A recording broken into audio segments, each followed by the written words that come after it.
Doctor பட்டம் வாங்கி அவங்ககிட்ட முதல் ஆசீர்வாதம் வாங்கி நம்ம நாளைக்கு கலவையில் படிக்கணும். கலவையில் மெட்ரிகுலேஷன் ஸ்கூலில் நிகழ்ச்சி நாளைக்கு கலவையில் ஜீவி வராது நாளைக்கு நம்ம அதை நிகழ்ச்சி பண்ணலாம்.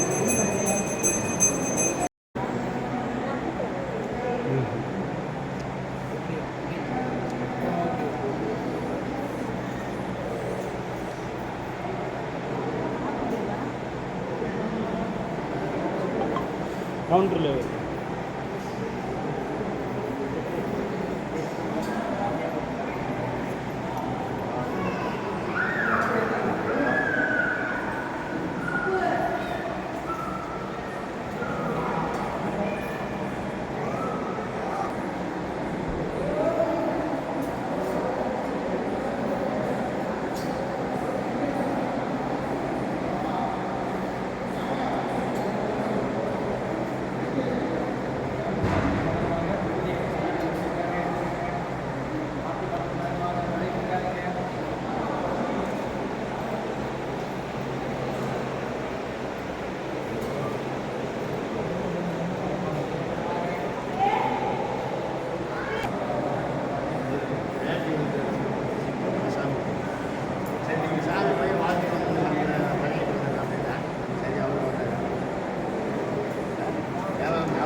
போட்டு தள்ளுவார் ஐயா.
மயிலுண்டு வினையில்லை, மயிலுண்டு பயமில்லை, புகனுண்டு குறையில்லை.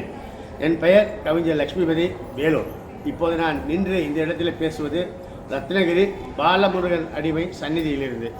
ஏன் இன்றைக்கு ஒரு விசேஷமான நாள் என்றால், பாலமுருகன் அடிமை சுவாமிகளுக்கு தமிழக அரசு ஒரு மிக சிறந்த விருது கொடுத்து கௌரவித்திருக்கிறது. திருவள்ளுவர் விருது.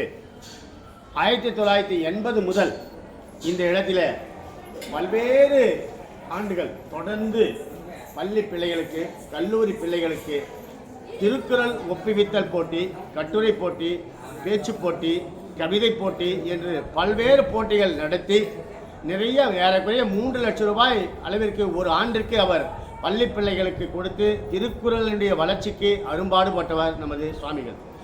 2 முறை திருக்குறளுக்காக மாநாடு நடத்தியிருக்கிறார் தமிழ்நாடு அளவிலே. ஏறக்குறைய வெளி மாநிலங்கள் மட்டுமல்ல, வெளிநாட்டுகளிலிருந்து கூட தமிழறிஞர்களை வரவழைத்து கௌரவப்படுத்தியிருக்கிறார். எனக்கு தெரிஞ்சு நான் ஆரம்ப காலத்திலே சுவாமிகளிடத்திலே தொடர்பு நாங்கள் வளர்த்து கொண்டது திருக்குறள் இயக்கத்தின் சார்பிலே.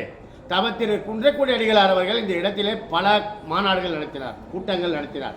அப்போது நாங்கள் அறியாத வயது, இதை பெரிதாக நினைத்து தெரியாத வயது.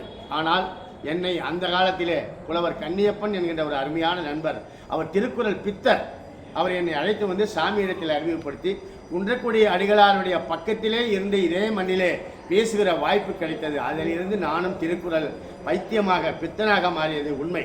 ஆனால் கால சூழல் நான் திருக்குறளிலே ஆய்வு செய்து பட்டம் வாங்க முடியவில்லை. நான் சங்க இலக்கியங்களிலே PhD பட்டம் வாங்கினேன். அதுவும் சுவாமிகளிடத்தில் வந்து ஆசீர்வாதம் வாங்கினேன். ஏன் இதை சொல்கிறேன் என்றால், சுவாமிகள் தான் எங்களுக்கு இந்த திருக்குறள் மீது அளவு கடந்த பற்றுதலையும் மரியாதையும் கொடுத்தார். நேற்று கூட என் அருமை நண்பர் சிவமூர்த்தி ஒரு வீடியோவில் பதிவு செய்திருப்பார். ஊரெங்கும் நாம் திருவள்ளுவருக்கு சிலைகள் திறக்கிறோம், ஆனால் திருக்குறள் மட்டும் மூடியே கிடக்கிறது என்று அவர் ஒரு கவிதையில் சொல்வார்.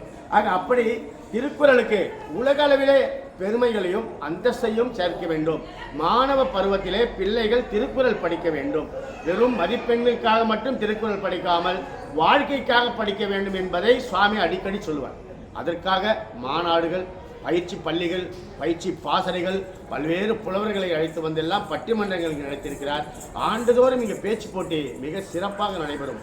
ஆகவே அவரது தொடர்ந்து ஏறக்குறைய 20, 24, 44 ஆண்டுகள் தொடர்ந்து சுவாமிகள் செய்த திருக்குறள் தொண்டுக்கு தமிழக அரசு மாண்புமிகு முதல்வர் அவருடைய திருக்கரங்களால் சுவாமிகளுக்கு இந்த விருது நேற்று சென்னையிலே வழங்கப்பட்டது என்று அறிந்து அவரை வாழ்த்துவதற்காக அல்ல, எங்களுக்கு வயதில்லை, அவரை வணங்கி எங்களது மகிழ்ச்சியை அவரோடு பகிர்ந்து கொள்வதற்காக ரத்னகிரி பாலமுருகன் அடிமை சன்னிதானத்திற்கு வந்தோம். சுவாமிகளை சந்தித்து அவருடைய ஆசீர்வாதத்தை பெற்றோம். திருக்குறள் விருது அவருக்கு என்றோ கிடைத்திருக்க வேண்டும் என்று நாம் சொன்னாலும் கூட இன்றைக்கு திருக்குறள் விருது கிடைத்ததன் மூலம் அவரது பணி அங்கீகரிக்கப்பட்டது. மேலும் அந்த பணியை அவர் மிக சிறப்பாக செய்யக்கூடியவர். ஏனென்றால் அவரை போல இந்த அருகோண திருக்குளத்தை உலக அளவிலே குளம் கிடையாது. அப்படிப்பட்ட திருக்குளம். இந்த இடம் புல்லும் பூண்டும் ரொம்ப காடு மாதிரி சிறிய குன்றாக இருந்த குமரன் இந்த கம்ப்யூட்டர் உலகத்திலே இவர் விரும்பி கடவுளுக்கிட்ட சேரலைங்க. அதான் வித்தியாசம். நம்ம பாலமுருகன் அடிமை அவர் EBயில் ஒரு கிளர்க்காக இருந்தவர். இவர் கடவுள் பக்தியால் போய் முருகனை பார்க்கல, முருகன் இவரை தேடி வந்தான். எப்படி மாணிக்கவாசகரை தேடி மகாதேவன் வந்தானோ அப்படி நமது ரத்னகிரி பாலமுருகன் சுவாமிகளுடைய இயற்பெயர் தட்சிணாமூர்த்தி என்கிற சச்சிதானந்தம். மின்னலில் வானத்தில் மின்னல் தோன்றும், ஆனால் இந்த மின்னலிலே ஒரு இலக்கிய வானம், ஒரு ஆன்மீக வானம் தோன்றியது என்பதுதான் உண்மை. அது இந்த மண்ணிலே நமக்கு பெருமை. ஆக வடாக்காடு மாவட்டத்திலே தமிழகத்திலே ஒரு ஞான பழமாக, அறிவு சூரியனாக அவர் மிக அழகாக எழுதுவார். ஆன்மீகம், அறிவியல், ஞானம், பக்தி இலக்கியங்கள் அனைத்திலும் விட அவர் காட்டுகிற சமூக அக்கறை. இங்கே ஒரு இலவச பள்ளி, இலவச மருத்துவமனை, ஏறக்குறைய 500லேருந்து 700 குடும்பங்களுக்கு மேல் இங்கே வேலை செய்கிறார்கள் என்பது போன்ற சமூக பணி அக்கறையோடு தமிழுக்கும் தமிழ் இனத்திற்கும் மிக அருமையாக சேவை செய்து வருகிற நமது பாலமுருகன் அடிமை சுவாமிகளுக்கு, சச்சிதானந்த சுவாமிகளுக்கு, பாலமுருகன் அடிமைக்கு தமிழக அரசு திருவள்ளுவர் விருது கொடுத்ததற்காக வேலூர் இலக்கிய அன்பர்கள் சார்பிலும், வேலூர் கம்பன் கழகத்தின் சார்பிலும், வேலூர் ஆன்மீக அன்பர்கள் சார்பிலும் வாழ்த்துக்களையும் வணக்கத்தையும் தெரிவித்துக் கொள்வதிலே எங்களுக்குத்தான் பெருமை. ஏனென்றால் பெருமைக்குரிய, புகழுக்குரிய, தகுதியான மிகச்சிறந்த ஒரு சான்றோர் சான்றோர் உழைத்து தொண்டை நாடு. அப்படிப்பட்ட சான்றோர் உழைத்த தொண்டை நாட்டிலே நமக்கு பாலமுருகனடி சுவாமிகள் மிகப்பெரிய ஒரு வானமாக, ஆன்மீக வானம். மின்னல் வானத்திலே தோன்றும், ஆனால் இந்த கீழ் மின்னலிலிருந்து ஒரு ஆன்மீக வானம் தோன்றியது என்பது உண்மை. ஏனென்று கேட்டால் கீழ் மின்னல் என்பது பக்கத்தில் இருக்கிறது. அந்த கீழ் மின்னலில் தான் சுவாமி அவதாரம் செய்தார். ஆக கீழ் மின்னல் ஒரு வானத்தை கொடுத்தது. இலக்கிய உலகிற்கு, ஆன்மீக உலகிற்கு, சமுதாய மேன்மைக்காக ஒரு பெரிய வானத்தையே கொடுத்தது. வானம்தான் சூரியனையும் சந்திரனையும் நட்சத்திரங்களையும் தாங்குகிறது, மின்னலையும் கொடுக்கிறது. ஆனால் இங்கே வேலூருக்கு பக்கத்திலே ரத்னகிரிக்கு அருகில் உள்ள கீழ் மின்னல் என்கிற ஒரு சிறிய கிராமத்திலே பிறந்து இன்று ஏறக்குறைய உலகளவிலே அறியப்பட்ட ரத்னகிரி, இது 6வது படைவீடு திருத்தணி என்று நாம் போற்றுகின்றோம். இந்த மாவட்டத்திலே ஒரு அருமையான ஒரு படைவீடு ரத்னகிரி பாலமுருகன் அடிமை என்றால் மிகை அல்ல. அப்படிப்பட்ட சுவாமிகளுக்கு திருவள்ளுவர் விருது கொடுத்தது 100க்கு 100 சால பொருத்தம்.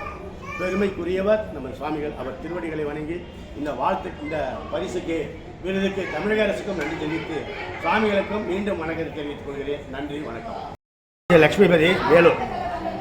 தமிழக அரசின் சார்பிலே திருவள்ளுவர் விருது பெற்ற பாலமுருகனடி சுவாமிகளுக்கு நாங்கள் நேரிலே வந்து வணக்கத்தையும் வாழ்த்துக்களையும் தெரிவித்தோம்.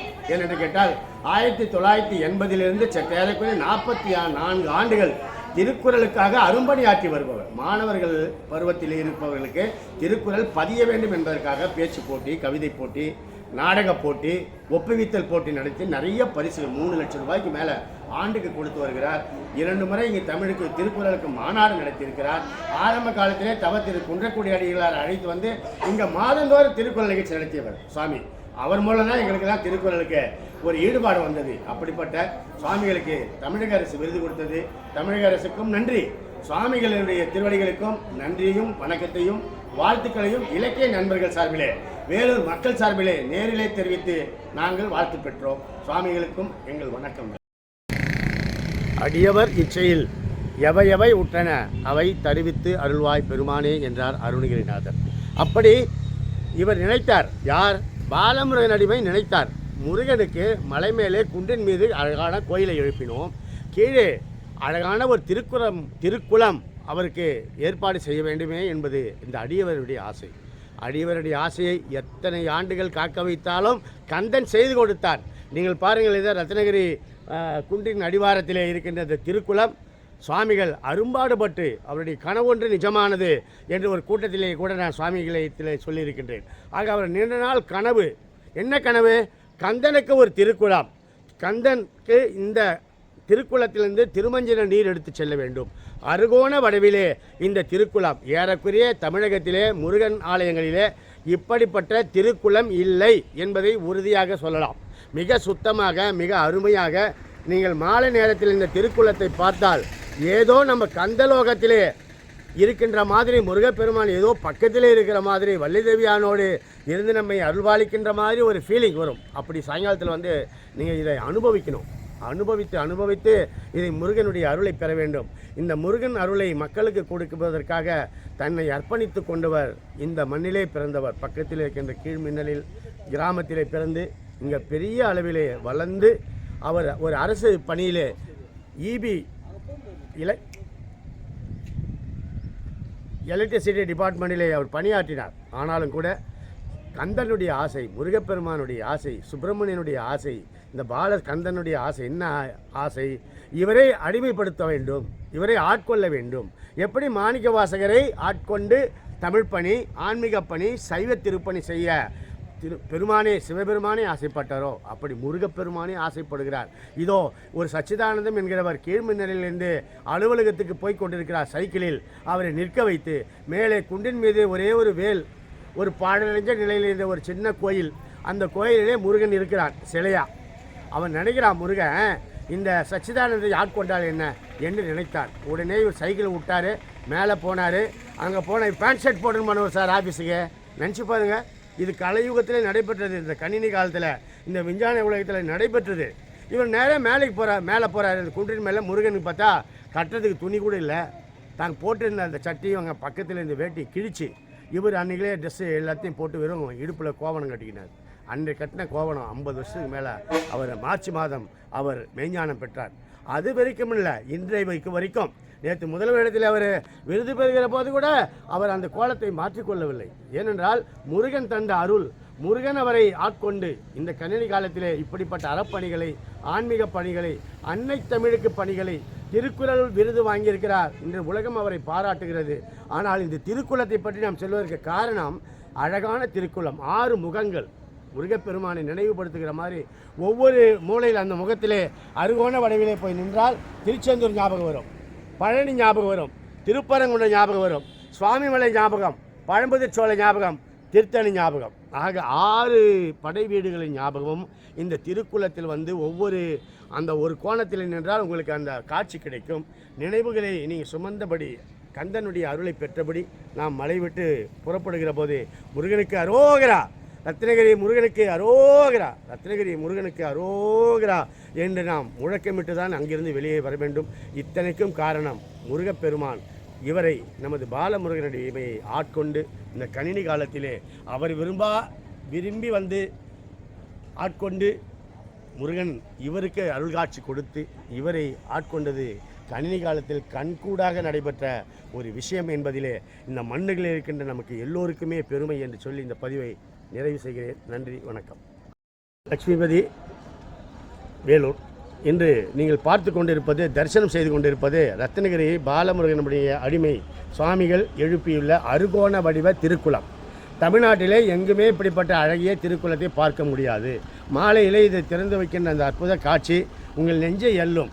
அதாவது எல்லா மன சோகங்களை இறக்கி வைத்து எல்லாம் முருகன் தருவான் என்று இந்த அறுகோணத்திலே நின்று 6 படை வீடுகளை தரிசிக்கின்ற ஒரு பெருமை இந்த திருக்குளத்திலே கிடைக்கும். சுவாமிகள் நீண்ட நாள் கனவு இது. பல ஆண்டுகள் முயற்சி செய்தார். இப்போது தான் கைகூடியது. கந்தன் அருள் கிட்டியது. அந்த கந்தன் அருள் அனைவருக்கும் கிடைக்க வேண்டும் என்பதுதான் பாலமுருகன் அடிமை சுவாமிகளுடைய ஆசை. ஆசை ஒன்று நிறைவேறியது. நன்றி, வணக்கம். அது கொடுக்க